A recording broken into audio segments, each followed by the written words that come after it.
Hey guys, and welcome back to another YouTube video. In this video, we'll be going through the GWS versus Gold Coast game, in which was a pretty good game too. Pretty easy game to tip. You knew GWS were going to win at home against Gold Coast, given that the Gold Coast don't win away from home, even though this ground is probably the closest looking ground to People's First Stadium, I think is the Gold Coast home ground. So yeah, they just couldn't get it going at away from home, and that's the story of their season. 9-0 at home, 0-8 at away from home. So yeah, simply put, Whitfield didn't have anyone run with him. So did Flanders and Tom Green, and they all sort of went crazy. And good thing is I had all three on my side. Bad thing is I didn't have any of them captaincy. And if I hadn't gone the route of a Clay Hall, if I had gone a Fremantle or a Carlton mid forward, then I probably would have VC'd Whitfield and gotten another like 100 points or so. Sorry, no, 60 points, give or take, on my Butters captaincy, and I'd be in a very, very good position comparatively. But anyway, nothing I can do now. That's just a mistake that I gotta learn from, to always try and find a meaning behind a trade or a player coming in, rather than just a loophole, etc. That Clay Hall was.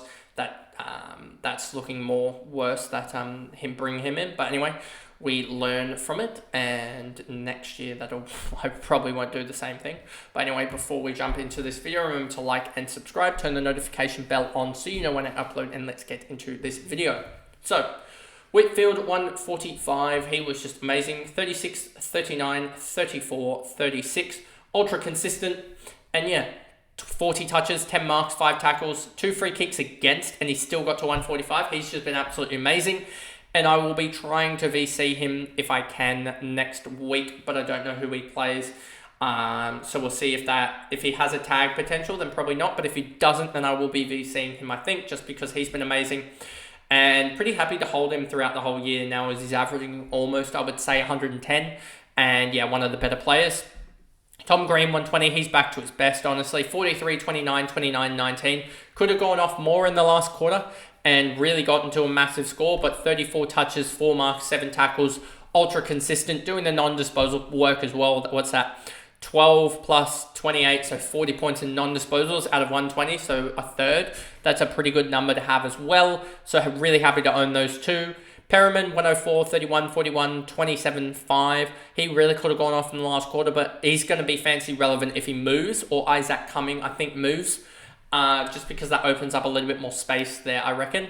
But we'll see how that goes, given that he is averaging 75 on the year, and this was his second big score, second ton of the year. So it would just be interesting. But if he definitely moves and becomes the number 1 ball handler, then I'll be intrigued to see fancy relevance there. Buckley, 94, Daniels, 93. He got off to a hot start with 2 goals in the first, but then after that slowed down a little bit. Non-disposal work, 15, 16, 31, 32, 44 points in non-disposal out of 93, but that's sort of common for a small forward. Connor Dunn, Peatling, 86. Will be interesting to see how he goes, especially with a couple of these guys projected to move on. But he's just not getting the right game time and is really suffering from the sub role. So if they do reduce the sub role and get rid of it, then Peatling could be one that really does benefit from it.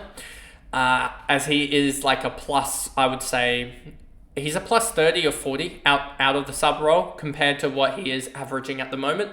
So yeah, I'd hope he gets a couple more sub games just to get that points down a little bit more, so that he becomes more of an option. Bedford, Hogan, Briggs, Ash. Callahan is an interesting one as well. I think he's just stagnating a little bit.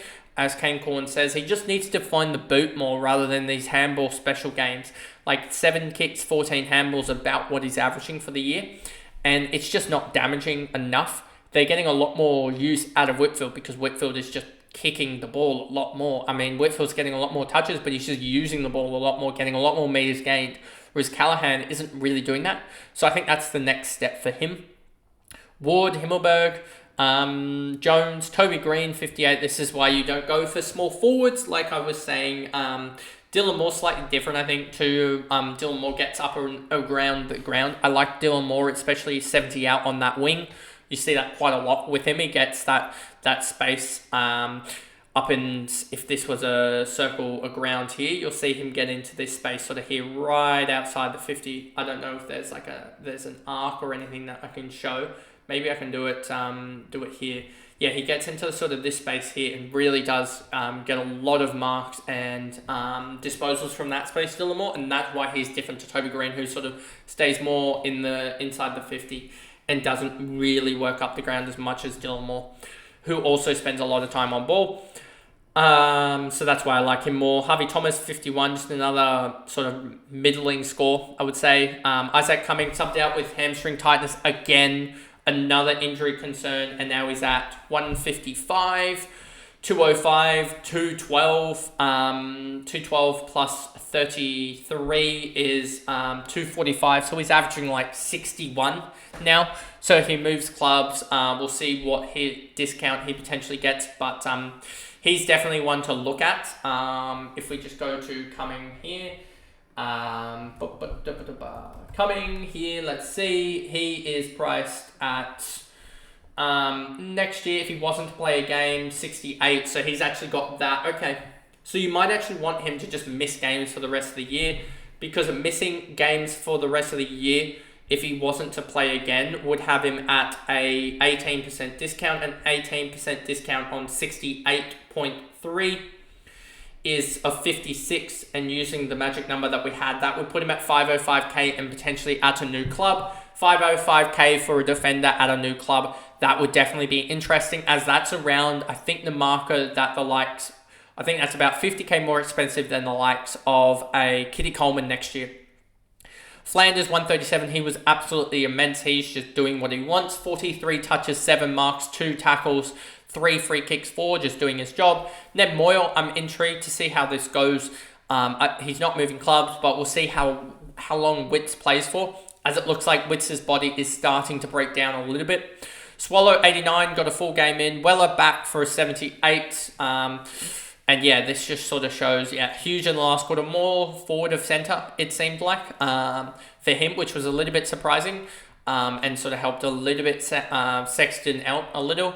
Noah Anderson, 78, just cannot play away from home, it looks. Powell, Holman, Lukosius, Andrew, Buderick, Humphrey, Euland in a more lockdown-ish role, 57. Ballard, Rowell has really just hit the absolute gas with the way he's playing at the moment, 51. A -2 last quarter, that's how bad he was. He got a tackle taken away that was here late, so that kind of sucks for him. King, Sexton, 48, did nothing in the second, and then 48 for him, just need to get rid of him. Walter, Closey, Johnson, Collins, Long, Graham, and Jeffrey. So that pretty much is the video there, going through the GWS versus Gold Coast game, and I guess I will see you guys in the next video, which will be tomorrow, and it will be the 3 recaps of St Kilda, West Coast, Hawthorn, Collingwood, as well as the Geelong Western Bulldogs game. So I'll see you guys in those videos. Bye guys.